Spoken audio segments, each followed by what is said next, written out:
Okay, we are back in business. Another day, another application. Pull myself up here.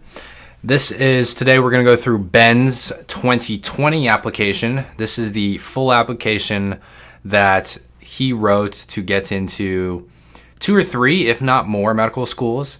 If you haven't watched Ben's 2019 application, that's the one he applied. That's the one he wrote the year before. He applied to 35 schools. He had about 3.8 GPA and a 517, which over the last 3 years, there's only been about 10,000 applicants with stats that high. And of those 10,000 applicants, I think 8,000 of them actually end up getting into medical school. So unfortunately, he wasn't part of that 80%. He was part of the 20% who didn't even get one acceptance. In fact, he got 2 interview invites and then 2 wait lists and then 2 rejections. So this is his next try, the year right after, and this is a successful one. Okay, so we're gonna break this entire application down. It's in its entirety. We're gonna get really deep into the weeds and see what was different between those 2 applications.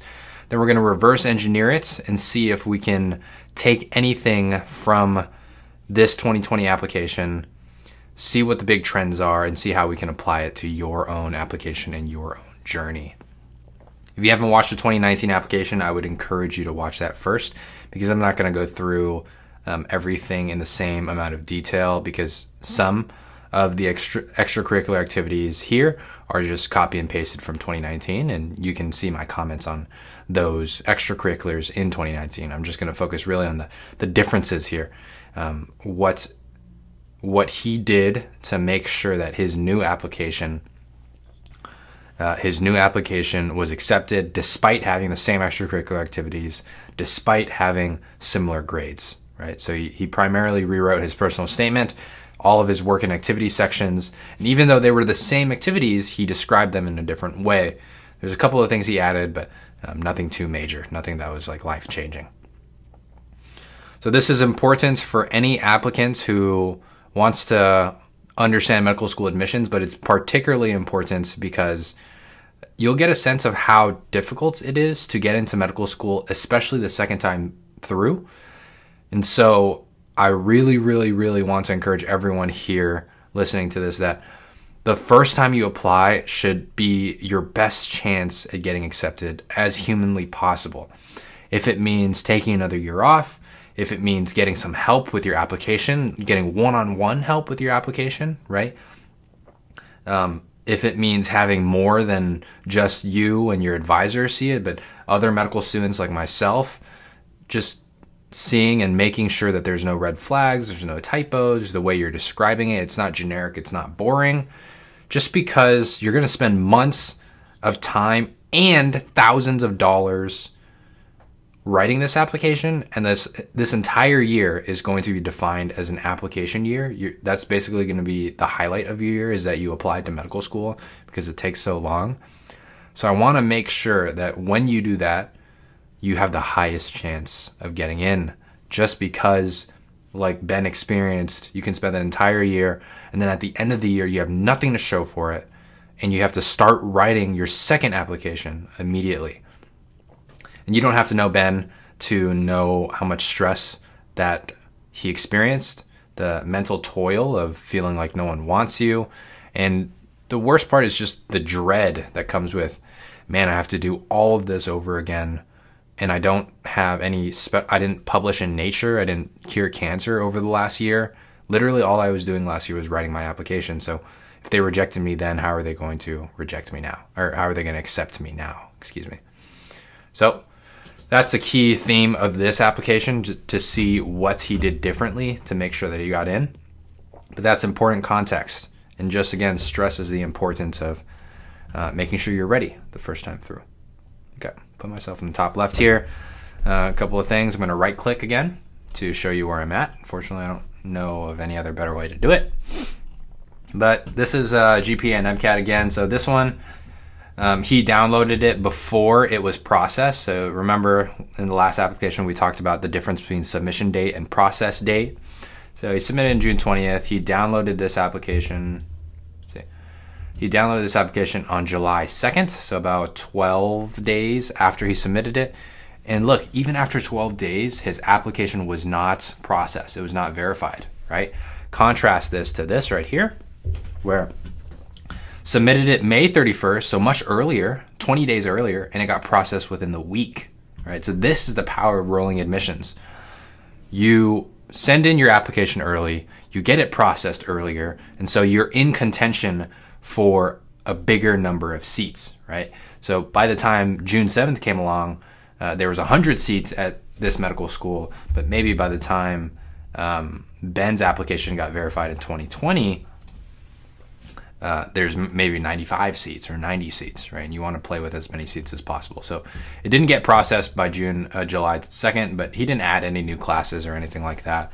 So his GPA was still around 3.8. That's basically what we need to know there. But another important thing is some people will take this the wrong way. They think that if rolling admissions is so important, I should submit it no matter what on the first day. But again, remember that the goal is to be in the first wave of applicants. You don't need to be the very first applicant, but you need to be in the first wave. And the second part is, as you can see here, even though he got his application looked at much later, even though there were fewer seats, he had a much better, higher quality application. And that was enough to get him 2 or 3 acceptances where last year's application, even though it was submitted extremely early, it wasn't quality enough to get him an acceptance, right? So all else being equal, focus on quality of your application, but don't do so at the expense of submitting it too late.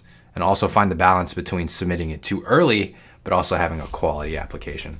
And like preparing your application months to years in advance with other help, someone like me, that ensures that you have the best of both worlds, both quality and submitting the application as early as possible. Okay, not going to belabor the point with the GPA and the MCATs, the same ones, so you didn't change them. All right, now we're going back to the extracurricular activities. These are the things that he did change. So if you remember in 2019, this is the same publication. He co-authored this publication, blank, blank, blank, which is currently under review in Healthcare Journal of Science, Delivery, Science, and Innovation. Okay. So if you remember last year, he actually he actually put both publications in one. He had a publication with this healthcare journal, and he also had an epilepsy publication, completely different project in a different journal. This time he splits them up. But again, he only writes 2 sentences here, which I always find so wasteful. It's almost like you're not finishing your dinner plate almost. There's still room for him to write. He has about 2 or 3 more sentences that he has right. He hasn't hit the character limit, but he decides not to use that space and just leave it there. I would have loved to know a little bit more about the results of his paper, the hypotheses, the conclusions. He said he co-authored it. I want to know like what he did, what were his roles, and then I also want to know what he learned from it. Right? All he told me is that he co-authored it, and we talked about this in the 2019 one, but not all publications are the same. Sometimes all you need to do is help with like one graph or write one paragraph, and then all of a sudden you're an author. But other projects that are much more involved, you can spend 3 years and not be an author because the project is just so very intense and answers a lot of big questions. But in this case, I can't tell because he didn't really say much about it. Okay, the second one is his presentation, poster and presentation in Baltimore for the American Epilepsy Society. So I presented my work blank at the American Epilepsy Society National Meeting. I conducted a retrospective cohort study to determine the risk of these disorders among siblings of children with infantile spasms. My results showed no increased risk to siblings. As a result, we believe comorbid autism in infantile spasm patients may not be due to shared genetic susceptibility, but rather to the mechanisms of the spasms themselves. This data provides guidance to parents of IS patients who wants to grow their families. I feel grateful that my research may be used to positively affect patient care. Okay, so if you contrast this to the 2019 one, he doesn't say any of this. He only says this when he's talking about his full infantile spasms most significant experience. But you can also put it in the presentations and posters part, right? This is the point of this is the point of this project. And so, let's look at some of my notes here. This data provides guidance to parents of IS patients who wants to grow their families. Okay. If you followed Ben's 2019 application, you understand what I'm talking about here. The goal of this project is, let's say I'm a mother. I'm a new mother and I have my first child. I love my first child, but then suddenly I learn that my child has infantile spasms, right? Immediately, my first thought is, dang, I really want to make sure this child gets all the love and attention he or she needs.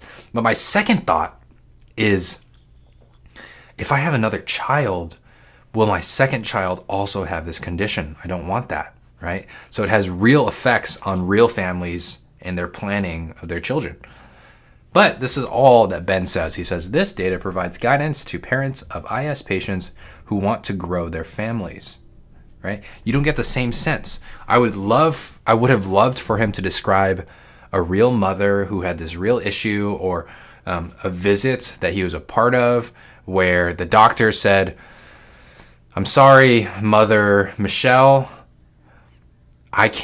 we don't have the data on whether your second sibling will be affected by infantile spasms as well. We just don't know, right? That's a powerful experience. And it says the same thing that he's saying here. But this sentence, I think he really could have taken advantage of it more. Okay, and the first three sentences I love, right? Because remember, like compare it to this right here. I co-authored this publication blank, which is currently under review. Okay, great. He had 3 more sentences. He could have wrote something. Just like here. I presented my work at this meeting, and this is what I did. I conducted a retrospective cohort study, and I determined the risk. My results showed no increased risk.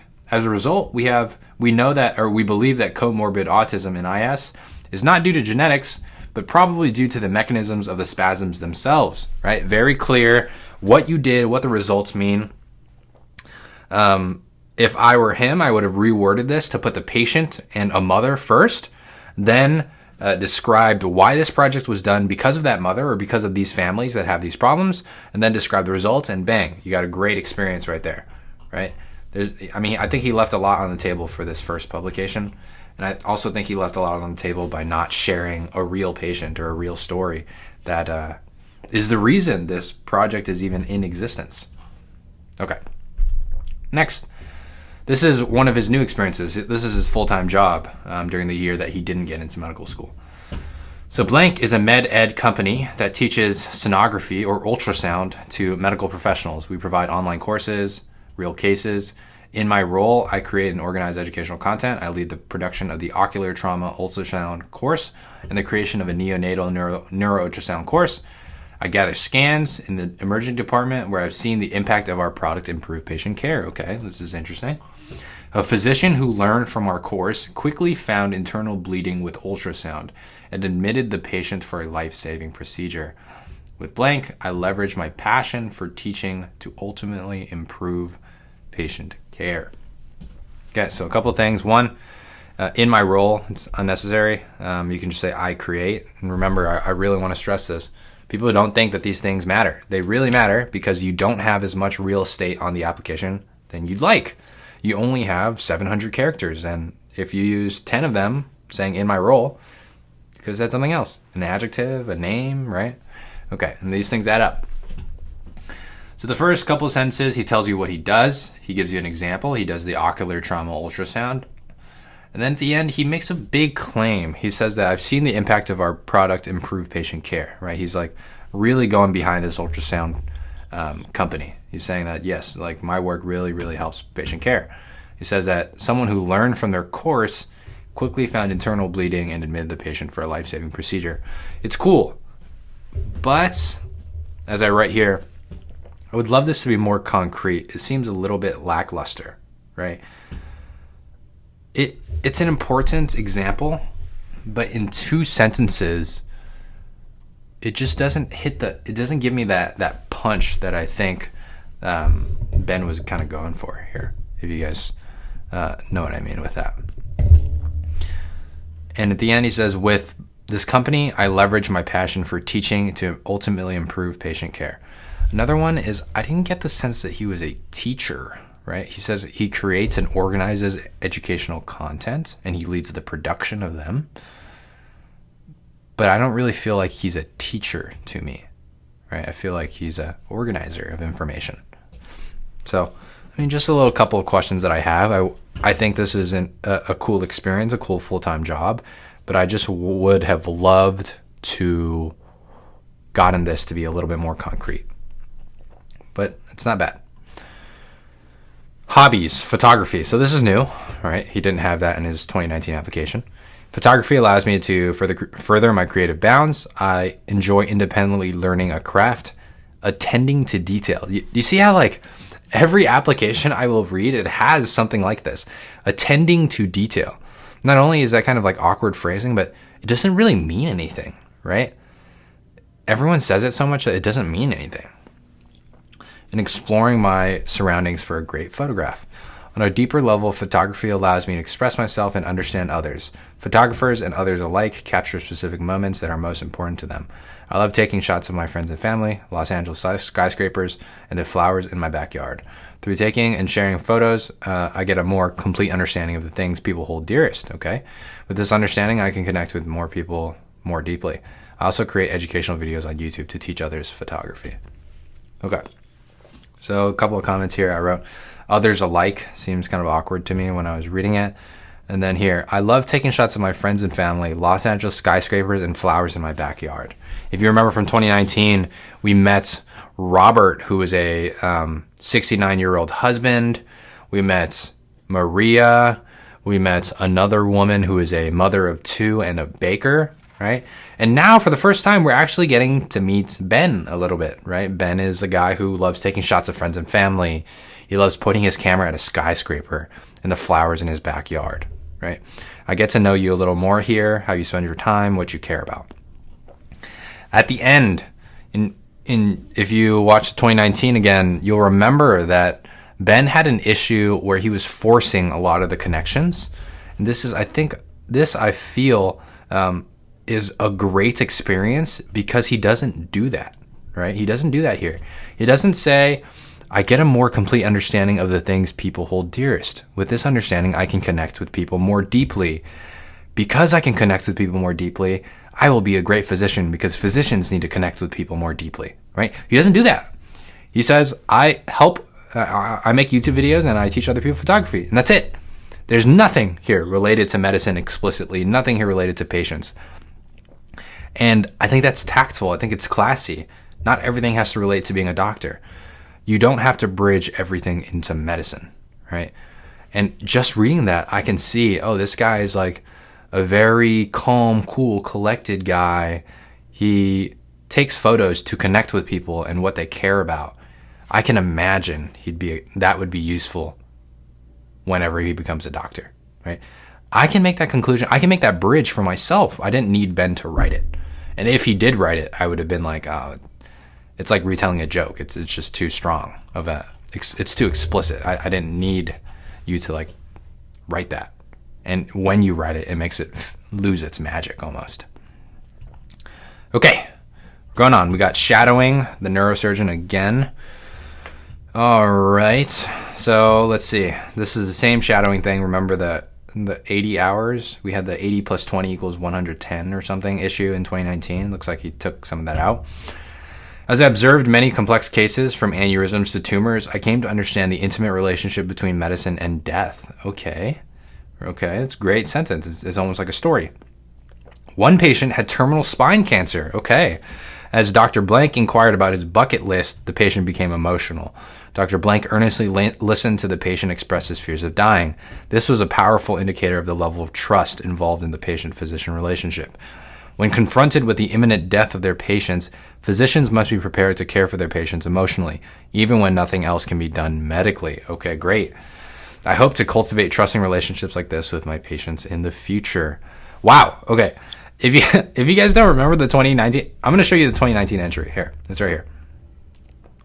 Boom. Let's scroll down to, here it is. Right, we have the 110 hour thing with 80 and 20 not being 110. This is what he wrote in 2019. I shadowed neurosurgeons in clinic and neurologists during morning rounds in the hospital. Yes, I know what shadowing is, right?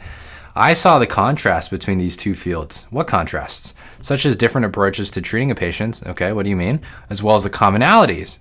Compassionate patient care and building trusting relationships with patients. These experiences further spurred my interest in neuroscience and neurology. I just want to, we almost never get this, where we get a before and after, because you either get rejected or you don't, right? And then for anyone who reapplies, I've never been able to know someone and have them trust me with their application, so I can really see the differences that cause them to get in 2020, whereas they didn't get in 2019, right? This is a real example of a really big change, and I'm so excited to share with you guys because, man, you can see the difference. In 2019, it's so boring. All he says is, I shadowed in clinic and in morning rounds, and I learned all these general things that no one can really ask about because they're so generally worded, right? If I go back to this one, I think he actually cut out an experience, right? He had 80 hours with one doctor and 20 hours with the other. He just focused on the 80 hours doctor. And here he goes, he tells us about a patient with terminal spine cancer. He tells us about a real interaction. This is chilling to me. A doctor who's talking to a terminally ill patient and asking about a bucket list, right? I can imagine being in that room with a patient that's crying and really, really understanding that her life is going to end because of this cancer. This was a powerful indicator of the level of trust, right? So he's learning a little bit more about trust in the shadowing experience. And his conclusion is, when confronted with imminent death, physicians must be prepared to care for their patients emotionally, even when nothing else can be done medically, right? Now he's really showing me that this shadowing experience was meaningful to him. He learned that medicine is not an all-being God. It's not perfect, right? But even at the edge of medicine, there are things physicians can do to support their patients, even if they know their patients are going to die, right? So let's look at some of these notes. Although it's not perfect, I can better understand what you learned. Yeah, this is not a perfect entry, but it is so much better than the 2019 one because I met a real person with a real story that's chilling, and I will always remember the story, right, about Ben. And this is my other comment. Wow, compare this to the 2019 entry. I almost didn't recognize they were the same. How you write your application matters, right? Obviously, that's a super straightforward statement, but people don't really recognize what it actually looks like, right? This is an actual 2020 entry versus an actual 2019 entry, and you can see the big difference between the two. And it's all within 700 characters. That's the amazing part. Amazing part is that even within one paragraph, you can make a big difference. And you have 15 opportunities to write one paragraph. You know what I mean? So this is why some applications get in and some don't. This is one of the reasons why, at least. Okay. My work with blank has been presented at 2 conferences, SGIM 2018, SGIM 2019. I coached patients, gathered data, and created poster presentations. Results showed our patients lost 4.6% of body weight and increased exercise by 60 minutes per week. Wow. That is really good. For anyone out there listening, do you want to lose 5% of body weight or gain 5% muscle, whatever camp you're in? And then do you want to increase your exercise by an hour a week? Like I would love to figure out what they did. Patients adopted healthier lifestyles with the help of our program. Sounds like a great program. I hope to incorporate digital technology into my future practice to positively impact the health of my patients. Okay. My comment, this sentence alone tells more than any title of a paper can. You're not trying to flex, right? This is a good point. You're not trying to flex that you have a poster or publication. You're trying to show what you learned and how it changed you. This is what so many pre-meds get wrong. I'm gonna make my face bigger to make this point. So many pre-meds think if I have a publication or a poster, I'm set. It'll make me stand out. It's no other pre-med has it, and because I have it, I'm gonna really, really soar above the rest of the competition. But that's not what it's about. A publication or a presentation or a paper is impressive because it shows that you took this project from beginning to end, from start to finish, and you saw it through to its completion. At least that's what it's supposed to represent. But there's a lot of pre-meds who get 3 to 5 to 10 publications even, and all they did was write a paragraph or they put together one graph. And so when they write about it, you can clearly see that they don't really understand the full paper because they didn't work on all the papers, and more importantly, they didn't really care too much about it, right?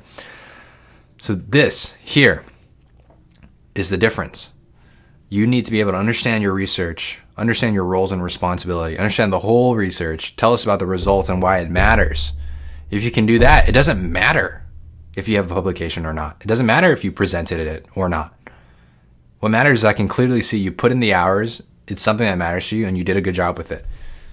And publication doesn't really mean that. You can see here, showed the results.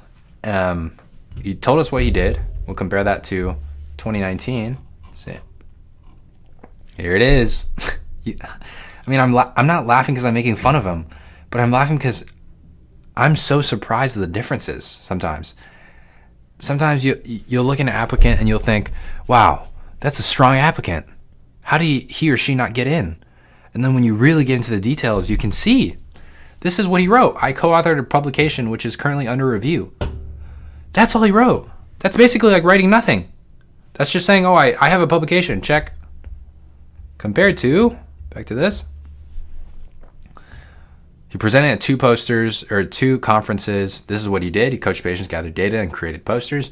This is the results. It's super interesting. Lost 5% of body weight and increased exercise by an hour a week. All right? Very different. Very different. Okay. Next one we got. This is the stroke volunteering thing. Okay? So it's the same experience. Remember, these are all the same experiences. We'll read it. Determine stroke patient eligibility for clinical trials in the emergency department. Carefully observe stroke neurologists as they collected patient histories, symptoms, imaging, diagnoses. As I saw physicians treat patients with novel therapies, I gained a greater appreciation for the relationship between healthcare and research. Kind of general there. A patient came with Broca's aphasia and was given a medication tested in our clinical trial. Soon he was speaking normally and sustained minimal injury to his brain. Research ultimately improves patient outcomes, and I hope to integrate research into how I practice medicine as a future physician. Okay. So great. He tells me what he does. He's a volunteer in the stroke emergency department, and he helps with clinical research. And cool. He gives me a real story about a patient with Broca's aphasia. It's just an issue with a part of your brain that makes it difficult for you to speak. And so this person is given a medication, and then the patient does well, right? I wrote a comment here. I love the specifics, right? But it almost seems magical. It seems like I didn't really get the problem. The problem was this patient comes in. He's probably so frustrated. He can't speak. He's probably pointing everywhere. Maybe he's even crying because he really wants to speak, but he can't, right? Those are the images that I would imagine. But then all I get is the patient comes in with Broca's aphasia, he's given a drug, and he soon was speaking normally, right? It's not really a fully built out, fully fleshed out story. Let's read the second half. I was intrigued by the many stroke cases that came into the emergency department. A young woman was rushed in after developing weakness in her left hand. Taking her history, she discovered she has Moya disease, a rare vascular disorder. When looking at the MRI, found abnormal vessels in her brain and crafted a personalized treatment plan accordingly. Experiences like this show me that physicians do not formulaically treat patients. Rather, they intently listen to the story and form individualized treatment plans. Each case I saw had a unique story presentation. We have a young man who woke up with right side weakness and a history of Sturge-Weber, a senior citizen who dropped his morning coffee and trouble speaking to his wife, a grandparent who suddenly felt unconscious on his way to the airport. I appreciated how neurologists consider each patient's individual circumstances and constructed personalized treatment plans for each patient. I hope to similarly treat patients as individuals first and provide personalized care as a future doctor. Okay, great. So some comments here. He says that they give individualized treatment plans. I would have liked to understand a little bit about what was different. So what is different? Is it just the drug dosing? Just because maybe one patient is bigger than and another patient is smaller? Or what really changes when you learn someone is a grandparent or someone has moya moya or Sturge-Weber, right? Some context there would have been nice. Other thing, I love the specifics. We all have these people in our minds, right? We know a young man. I think that's a little bit general. To be honest, that could have been a little bit more specific. A young man with Sturge-Weber, but we know a senior citizen who drops his morning coffee. We can see that, right? In our mind, we can picture this person. And then we have a grandparent who fell unconscious on his way to the airport, right? How many of us have grandparents? How many of us have grandparents that fly between states, right? You can understand this experience because he tells you about real people. That's what makes this writing special. And only he can write this because only he has experienced this. Okay, so I wrote here, this is important to highlight. We all know a senior citizen who drinks coffee. This is now more relatable. We all have grandparents. Details allow for connection. That's why it's important to reflect and log extracurriculars as they happen. The details, right? So this is a super big problem for all pre-meds.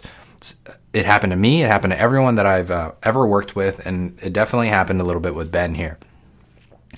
And the problem is, as we're experiencing these things, right? He did this experience, let me right click here, from December 2017 to March 2019. And he wrote this application in June of 2020, right? That's when he submitted it. That is years. That's almost 3 years to remember the woman with moya moya and the boy with Sturge-Weber and the grandparent who dropped his coffee, right?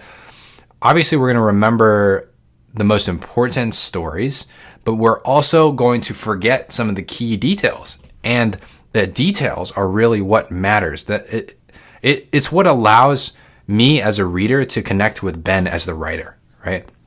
So a big problem that I'm trying to fix is to really emphasize to students that they should have a journal.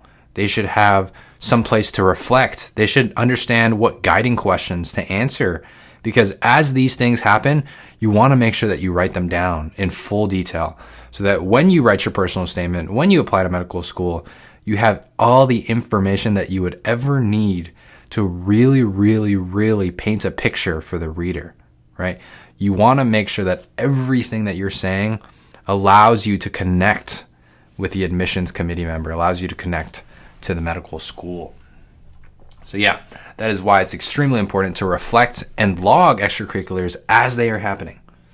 If you saw a cool patient, write it down. Open up a Google Doc, have a journal, write all the details that you can down, because chances are in the future, those details will become very, very important. All right, moving on. Oh, and it says compare this to 2019. Okay, so I'll show you the 2019 one here. Let's see. Where is the stroke volunteering? I believe it's higher up. Excuse me for a second. Here it is, right here. He didn't make this his most meaningful, but you can see. So it's the same program. I volunteered in the blank, taking notes on patient conditions such as strengths, stroke scale score, blood glucose, last known wellness and symptoms. I observed the neurologists as they coded stroke patients. They helped to interpret the imaging results and form diagnoses. As I watched them implement the latest medical advances, I gained a greater appreciation for research in medicine. Again, I cannot stress how amazing this is to me. This is real proof that medical school admissions is truly holistic, and there are definitely ways that you can tell your story better, right? There's no perfect application, and you really want to avoid having experiences that sound like that. It's so general. It's just, it doesn't do you any favors. You compare it to this, where you got Sturge-Weber, moya moya, the grandparent who falls unconscious in the airport, the senior citizen who drops his morning coffee. The crazy thing is that we don't see this very often, right? We don't see a before and after very often. There's nowhere on the internet where this is possible for you to see and understand and learn from. But these are the same exact experience. Ben just wrote about it in a very, very better way in 2020, right? It's right there for you to learn from. Next, you got infantile spasms. Okay, IS is a rare and often catastrophic epilepsy with developmental effects such as autism. Conducted a retrospective cohort of 475 patients. I love this specific here. 475 patients. Calculate the risk of autism between siblings of children with IS in order to determine genetic susceptibility. We showed that they have no increased risk for autism. I published an abstract and presented to the American Epilepsy Society. And at weekly journal clubs, I evaluate recent research in epilepsy and presented my conclusions to the team. Okay? I mean, he just tells you what he does. I think he does a good job. I think he says that he went through 475 patients. The purpose of this was to see if infantile spasms was genetic or if it were environmental or something inherent to the disease itself.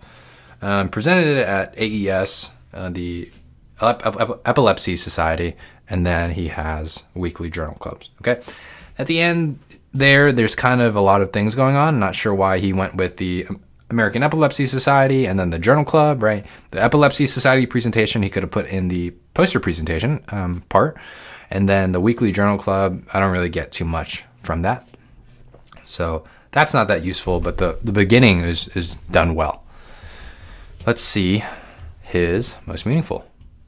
Through this experience, I realized that I want to incorporate research into my future practice. This is an interesting strategy. I think I wrote it here. He starts with his conclusion here, right? Usually we tell a story, then we get to the conclusion, but he starts with the conclusion. Let's see where this goes. For me, research is similar to photography, okay? As an amateur photographer, I am challenged with capturing new perspectives of my subject with various angles and emotions. Similarly, medical research challenges current healthcare practices with new information to further our understanding and improve standard of care. Okay, extremely long sentence, but I guess he's saying that research and photography both benefit from having different perspectives, right? Different point of views to patient care, different point of views to a skyscraper that he's taking a picture of. I think it's an interesting relationship. I wrote here, interesting corollary. I think it's a little bit of a stretch, but it's not bad. I think if he feels that way, I think he did a decent job of conveying that. Let's keep going. For example, many believe that comorbid autism in IS patients is caused by genetics. My research provides evidence that comorbid autism may be caused by the spasms of the infantile spasms disease instead of genetics. As a result, this is why it's important, neurologists may safely guide parents of IS patients to have additional children without increased risk of autism. That's what it is. That's the important part. The important part is, if I were a neurologist, some mother who came to me with a child with infantile spasms and asks, is my second child going to have the same problem? And now that doctor can say, well, we did a study with 500 patients and our early research says no. We don't think that your second child will be at risk, right? That's powerful. It's powerful new information to be able to tell a mother who has had a child with infantile spasms. Okay. I realize research and its impact on clinical care is ever evolving. Research, the process of discovering new information, see, like that phrase you don't need. The process of discovering new information, that's completely unnecessary. Compels scientists to integrate new facts into a current framework of understanding and take many perspectives. Okay. At AES, I saw many approaches on a range of epilepsy topics, from seizure mechanism to treatment delivery, each research project adopting a new perspective to inch forward our understanding of epilepsy. Okay, that's interesting. The perspective taking drives research forward, ultimately improving healthcare. I hope to further both research and clinical care as a future physician. Okay. So a couple of things. You know how I feel about this. I wish that the family planning part was first, because it is easily the most important part here. Right? Imagine I wrote this story about Mary, who comes in. She's a 18-year-old young mom, very excited for her first son, Dave. Dave comes out and he has infantile spasms. Mary comes to you next year. Dave is doing really well. Dave is 1 year old now. We've controlled his infantile spasms. And Mary asks, and we're doing a checkup for Dave.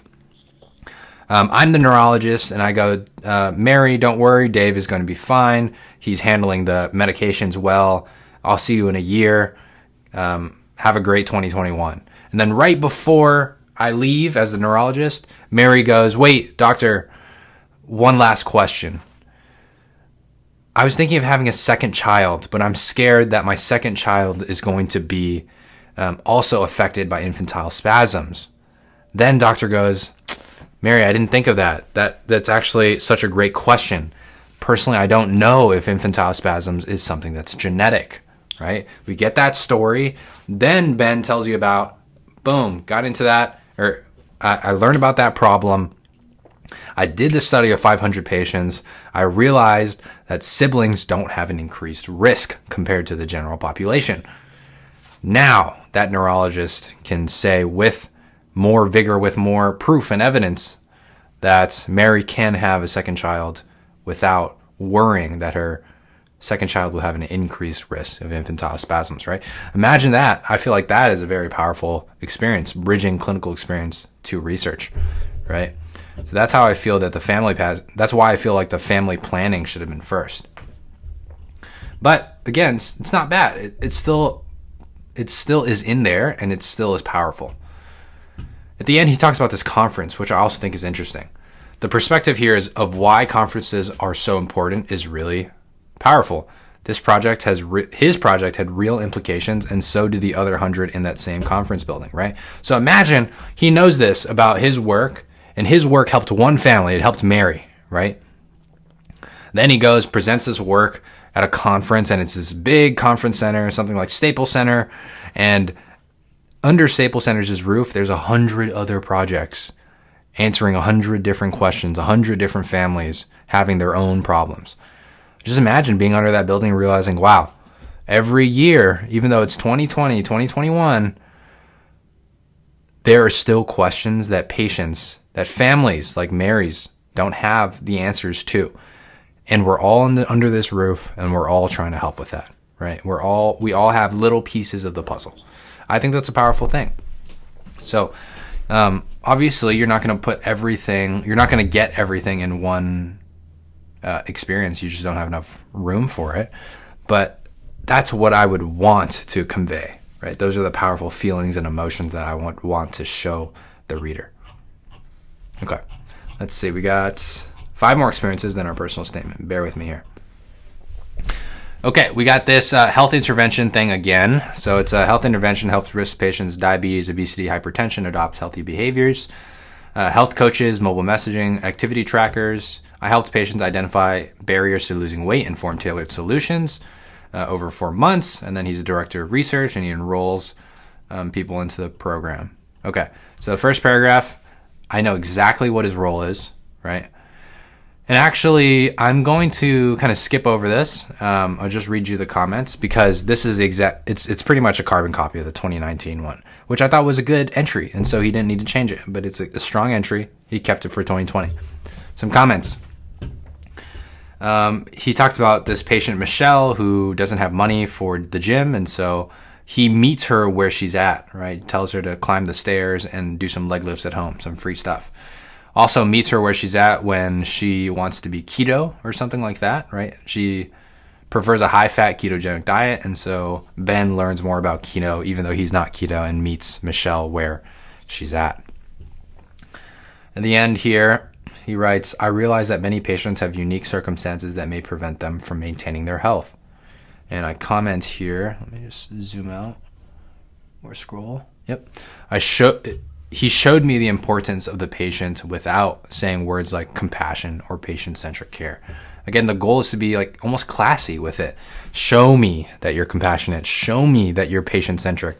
He shows me by saying, I don't know anything about keto, but I'll find out for you. I don't know anything about not going to the gym to exercise, but I'll find you some home exercise equipment and some home exercise routines. He doesn't never need to say, I feel compassion for Michelle. My care was all about Michelle, right? No one needs to read that because no one's convinced when you say that. But instead, if I show it to you, then I never need to tell you, right? Okay. We're going to compare. Okay, so this is the same exact one except for the last sentence, and I think this is a good point. Again, stresses the importance that every single character, literally every single character matters, right? If you have a typo, that's not fun, and that's one character. Let's go to his 2019 entry. Okay. So this is the exact same thing. Human astrocytes are an integral. He just talks about astrocytes, talks about GFAP, which is a protein, talks about Western blots and image J analysis. It's very like sciencey, okay? But we go back here, and it's the same thing. I talk about human astrocytes, GFAP, image J, Western blot. And the real big change, like the beginning he changed, but it's pretty much all the same. The real change is that he goes, our results will help physicians better monitor trauma recovery in patients and ultimately improve patient care. That's what matters, right? That's what me, as a doctor who is serving for UCLA Medical School's admissions committee, that's the thing where I'm going to be like, oh, okay, now I understand what you're doing. Because before that, I was like, astrocytes and GFAP and physiological function of the brain, that's like some stuff that I remember I studied in medical school, but I don't really remember all of that.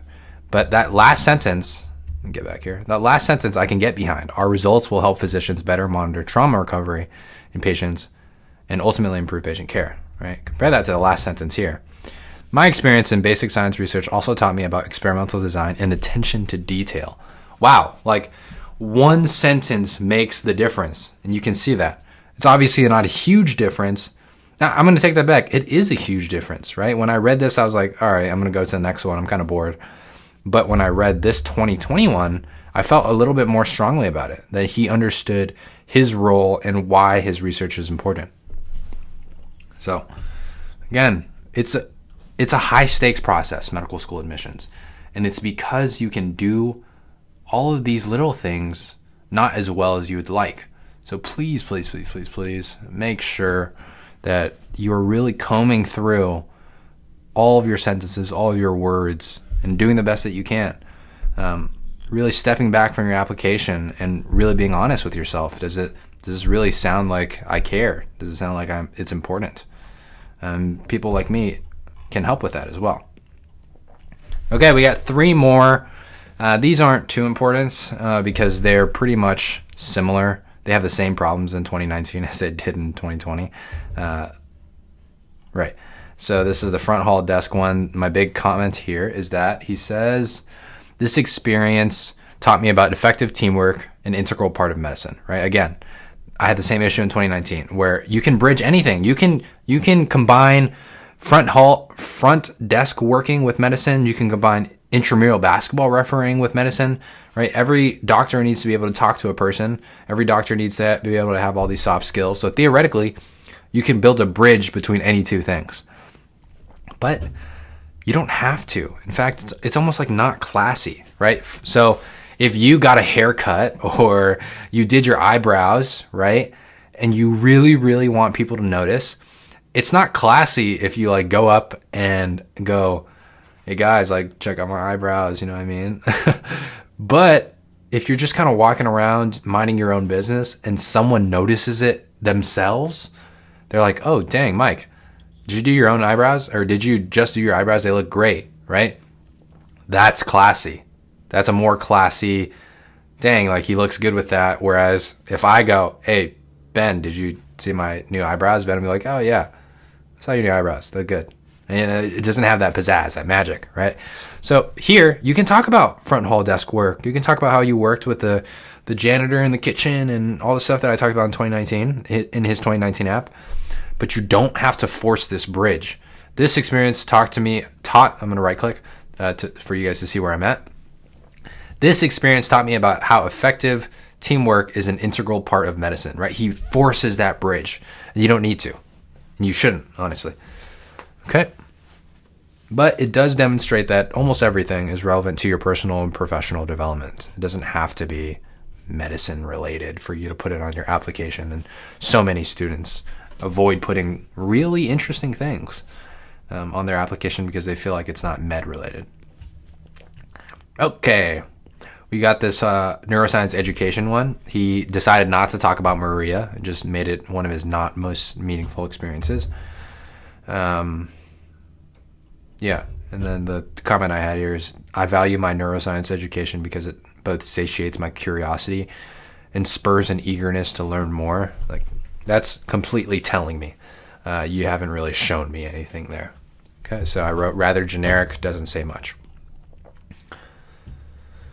Okay, and then his hobbies, basketball and tennis. I just want to highlight at the end. By playing sports, I learned to evaluate my weaknesses and improve upon them. Okay, again, it shows you that everything is relevant. Your experience being the pledge mom of sorority class is relevant. Your experience babysitting your younger cousins while your parents are at work in the summer for 80 hours a week, for 80 hours a week is relevant. Your sports since 2003, right? This is when he was 6 years old. That's relevant. Everything is relevant, even if it's not medicine related, because those things are relevant for your personal and professional development. I said relevant like 15 times. Okay. So, take a small water break, then we'll go with the personal statement now.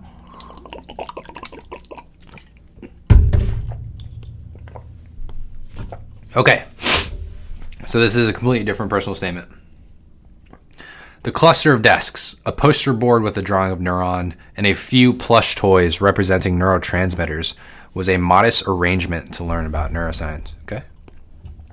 As a teacher for Interaxon, my students' eyes were glued to me as I explained how tiny molecules are passed between cells to make muscles move. Oh, very cool. Hands shot up, and my students bombarded me with questions. Though they were reserved at first, they became increasingly excited to learn about the brain. I began to discern their individual learning styles and tailored my lessons so they could best understand the material. I enjoyed teaching my students because I formed connections with them that allowed them to learn about neuroscience. My passion for teaching and forming trusting relationships with others was a precursor to my desire to pursue medicine.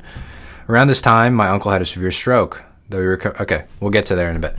But you can see throughout his entire application, you start to build an understanding of who Ben is, right? And a lot of his experiences, especially the having patients lose weight, right? That experience talks about individualized care a lot. And so you can see he's setting the stage for individualized care. He's starting to build that bridge, and he's giving context. It tells you about all the individual little elementary school hands that are shooting up. He's learning about individual people's learning styles, and he's tailoring his lessons so that little Johnny can draw a neuron, but little Susie over there needs to hear Ben explain it, right? Different types of learning. Other comment is that it's a big difference between 2019 and 2020. This is Ben. He's at the center of it all, right? This is not the sexy neurosurgeon who pulled a clot from Robert, the husband's 69-year-old brain, right? This is, even though that's exciting and it's going to make a medical drama, this is Ben. This is really him. This is what he was involved in. And that's why, to me, it feels like it's more meaningful. This is him at the center of it all, instead of him like peeking through the curtain to see the neurologist put his hand on the wife's shoulder, right? Okay, moving on. Around this time, my uncle had a severe stroke. He recovered. The road to wellness was lengthy. He struggled to regain strength in his right arm and slipped into depression because he could not do the things he loved. My uncle was overweight and had high blood pressure, ultimately led to a stroke. As I watched him rehab, I felt a drive to help others with similar comorbidities prevent such disability. Okay, so now we're getting a sense that he cares about preventative health. Again, you don't have to have an uncle that had a stroke to care about these things, but you can see kind of where he's coming from. Okay. So in the sophomore year of college, he joined UCLA blank program to help people live healthier lives. One of my patients, Robert, felt discouraged due to previous unsuccessful attempts at losing weight. As his health coach, I was determined to help him. I taught Robert how high blood pressure and obesity are risk factors for a number of health problems, such as heart disease and diabetes, and informed him of foods to avoid. I showed him exercises that he could do from the comfort of his own home. With each conversation, I taught Robert something new that he could use to understand his health and reduce his weight. Instead of simply giving him a predetermined plan to lose his weight, I tried to better understand him and his personal struggles with weight loss. He grew more comfortable expressing his frustrations with his health and personal life, and shared that his main motivation to become healthy was to see his children grow up. Man, so I'm not even finished, but I'm like, it's kind of like droning on almost. It's almost like it's all the same sound, the same color. I'm kind of getting bored, but I'll finish it out. As the weeks passed, I listened while sharing my own anecdotes and encouraging words, and we just developed a relationship that motivated him to lose weight. He lost 24 pounds, most in the program. Great. I came to see the parallels with blank and blank, realizing that teaching Robert about his health and building a trusting relationship with him had lasting effects on his well-being. Feeling grateful that I had a role in positively impacting someone's health, I was inspired to continue exploring the future in medicine. Okay, so I have a couple of comments that I wrote here. You can notice the first half, even though it was great that these first two paragraphs were about Ben, this one where he's working with Robert, oh man, it feels like that person who's saying I all the time. You know, that friend who never asks you about your day, but just goes, oh, I, this was cool for me, this was cool for me, I, and then an hour and a half goes by, and then you're like, dang, we didn't talk about anything but that guy. This is what it kind of feels like. I wrote, this feels very one-sided. It's like a person depositing info at a bank, right?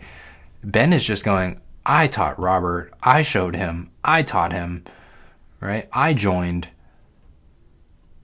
I'm glad that he's at the center of it, but for a weight loss journey, I would like to see like some interaction there. I would like to see Robert telling Ben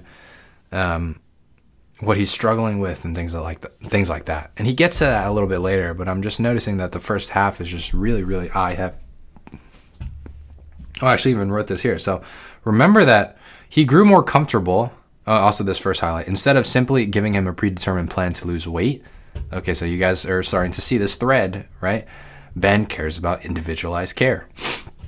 Okay, so he's going on. He shared that his main motivation to become healthy was to see his children grow up. Wow, these are some powerful things. You and I might not be 40-year-old fathers with children, but you can understand. You can empathize with that. You can think, wow, Robert's a 250-pound man, and his child wants to play tag, but every time Robert gets up, he feels so winded. And he can't keep up with his kid, and his kid actually gets bored playing tag with him. And his kid ends up not wanting to play tag, instead goes in, turns on the iPad, and plays Brawl Stars for the rest of the night, right? That's devastating for a person. How much blame do you think Robert feels if that were him? He'd probably be thinking, man, I'm overweight, I didn't take care of my body, and now my kid doesn't care about exercise too. You know what I mean? Or even scarier, he gets a heart attack at 55 or 60 and he doesn't get to see his children grow up. He's seeing them grow up from a wheelchair, right? Those are real scares, real fears. And that's why I think this should have come way earlier. We're putting the patient at the center of this story because this is why Robert wants to lose weight. It's the most important part. Okay. And then what other comments I have? I realized that teaching, I'm going to right click, I'm right here. Realized that teaching Robert about his health and building a trusting relationship with him had lasting effects on his well-being. Right? So Ben is trying to focus on teaching and building a trusting relationship. But to me, I thought the individualized care was the stronger connection between Ben and Robert. I think that Ben should have really focused on going deep into, Robert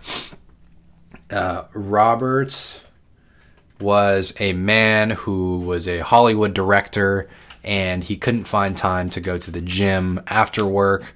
And every time after work, he walked to the 7-Eleven, grabbed a Coca-Cola, drank it on the way back. That was his exercise. And we really worked through every step of his everyday journey, from his work to getting home to how he ends up getting off the couch to go to 7-Eleven. And we pieced together at every point in that journey. We figured out ways if we could have stopped his journey or flipped it or did something else or chose not Coca-Cola, just being a little bit more individualized, because I feel like that was the power of their relationship. That's why Robert lost 24 pounds, right? I didn't get the sense that it was Ben teaching Robert, oh, Robert, I taught you how high blood pressure and obesity are risk factors, such as heart disease and diabetes. I informed Robert of foods to avoid, right? Oftentimes people know these things. I know I shouldn't be eating hot Cheetos and cheese, right? But that's different from me actually eating it. If information were the problem, we'd all be billionaires with six-pack abs. It's a quote from Derek Sivers. Okay, let's move forward. I joined blank, where I became more familiar with the physician's role in improving health. Though patients came from different backgrounds, they all had one thing in common: fear for their health. As I shadowed blank, I noticed he always assured patients the best care would be provided by teaching them about their condition and tending to their individual needs. Like, this is not an accident. He's writing this on purpose, right? He's really reiterating teaching and tending to their individual needs. I'm proud because this is much more different than his 2019 application, and I'm really glad that he's currently in medical school because he deserves to be. And what has helped him is really, really doubling down on making sure that he gets this message of teaching and individualization across to the medical schools so they give him a chance. One morning during rounds, I met a patient who had a stroke the night before. After he discussed his treatment plan with his doctor, I could still see worry in his eyes. I felt compelled to talk to him to reduce his anxiety in the way I had seen Dr. Blank do with other patients. He had so many questions and was worried about his recovery given his physically demanding job. So I explained the pathophysiology and was worried and the consequences of strokes before sharing the story of my uncle and his personal journey to recovery. Wow. I was delighted to see some of the worry wash from his eyes with newfound hope for the future. By listening to his fears, informing him about disease, and showing compassion, I built rapport and helped him begin the healing process. My experience with blank showed me how personal connection, education, and compassion are essential in helping patients heal. This cemented my decision to become a physician. Okay, a couple of thoughts. He has a physically demanding job. That's an opportunity. What does he do? Make him personal. Is he the man with a goatee who wears an orange vest because he goes to the construction site every morning, right? That's his job, right? Make him really personal. Next one, imagine this. Imagine being scared because you just had your stroke and a student, Ben, comes to you and he hears you out, he answers your questions, and then he says, my uncle also had a stroke and he's doing really well. And I'm confident that we can get you there as well. Imagine that. Imagine having a stroke, being scared out of your mind, and that's that student coming to you and sharing that experience. It's powerful. I'm glad he put that there. And at the end, he brings out clearly his themes: connection, education, and compassion, right? He's making it really clear. He's signaling to the reader, look, this is what I care about. This is who I am. Okay? All right, we got one more paragraph here. I knew I enjoyed teaching and building relationships in the classroom, but using these skills to improve the health of people like my uncle is unrivaled. I have learned that doctors are teachers as much as healers, and forming therapeutic bonds are ultimately as important to overall health as clinical medicine. And I hope to be a doctor who does all of that. Okay. I think that's way more cohesive. Remember the last essay, or the last personal statement in 2019, he was really pushing this humility thread. Humility, it didn't really feel like it made sense from what he was writing. But this one, it does make sense. He talks about teaching the entire time. He talks about building relationships in when he was teaching neuroscience to kids, when he was connecting with people who had strokes, connecting his uncle's experience with these patients' experiences, right? So it makes sense. And it's much, much stronger personal statement. This is a little bit different. He has the same letters of recommendation. He applied to the same 30 to 35 schools. So it's just a little bit because it's a little bug because they haven't processed it yet. So don't worry about that. But it's the same application. You can see really where he went right? He didn't change his GPA. He didn't change his MCAT. But he really superstarred his extracurriculars in his personal statement. So 1 and 2, here's your summary. GPA and MCAT still strong, no change from 2019. Extracurricular activities, there's only a couple of things that are new, right? His medical ultrasound full-time job, right? He only wrote 700 characters on that. It wasn't the deciding factor on why he got admitted this year, I'll tell you that. And then he really changed his neurosurgeon shadowing experience. He changed how he described the clinical research, the stroke, remember? And then remember he gave you the Moya Moya and the Sturge Weber and the grandpa going to the airport and the old man who dropped his coffee, right? That's very different. His astrocyte research, he changed the last sentence, which, again, small impact, but it really matters. And then counseling patients on weight loss. He made sure not to repeat what he did in 2019 twice, but he really expanded on his experiences in this program. Okay, so you can see a couple of new things. The photography is new, but other than that, it's the same app with the same experiences. He didn't have time to do many more things, but he wrote it. And people don't understand that. People think medical school admissions are basically done by the time you apply, right? Because you've gone through all your experiences. All you need to do is describe them. But that's the hard part. That's the hard part, to really paint a picture of why these things were important to you. And it also makes, if these things weren't important to you, it becomes impossible to write really well about them. So that stresses the importance of choosing things that you really care about. Okay. So personal statement comments, he puts himself, not other doctors, at the center of his personal statement. There's clear themes this time of teaching and individual attention, and not some ambiguous theme of humility, like some forced bridge. He gives potent details, allowing readers to be a part of the story. His uncle had a stroke. He talked to a patient. He said, look, my uncle had a stroke. You're going to do well, right? And he ends with doctors or teachers just as much as healers. And we know that Ben has been a teacher all along, all through college. He taught the kids neuroscience. He talked and mentored Robert through his weight loss journey. So it's a very natural fit that if doctors are teachers just as much as they are healers, that Ben, who is a teacher, would be a great healer. Okay, guys. So again, another hour of great material. I'm so excited. This was really informative for me to go through. The last couple of hours that I've gone through this application, read it multiple times to see what was important and what was not to share with you guys, has been really powerful for me to understand that medical school applications can be done the right way. They can also be done the wrong way. So it's extremely important to make sure that when you are applying, you apply right the very first time. So I hope this has been helpful. We have 2 more application reviews to do. I'm looking forward to them. It's my own application. Can't wait to see what I wrote 3 years behind. And then the application of one of my close friends who got full rides at so many different institutions. And I really want to see what the difference is, what the literal best, the top of the top applicant looks like. I'm excited to dig into that and share those results with you guys. As always, thank you for your support. You can find me on my website, michaelminlee.com, YouTube, Michael Min Lee, Instagram, michael.min.lee. On TikTok, I believe it's Michael Min Lee as well. If you have any other questions, you know how to book me. You can find me through my websites. If you have club events or talks or experiences, club events or organizations that you're a part of and you'd like me to come out to speak, then please email me. I'd love to meet new people and spread the word about the medical school admissions process, because I don't want other students to feel what Ben felt in 2019. It's not fun to feel like you spent an entire year and thousands of dollars not getting into a single medical school when you worked hard at it and you applied to 35 schools, right? So let's get these applications ready. Let's get you guys to medical school.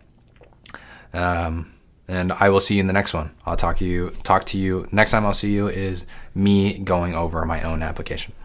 Have a good rest of your day.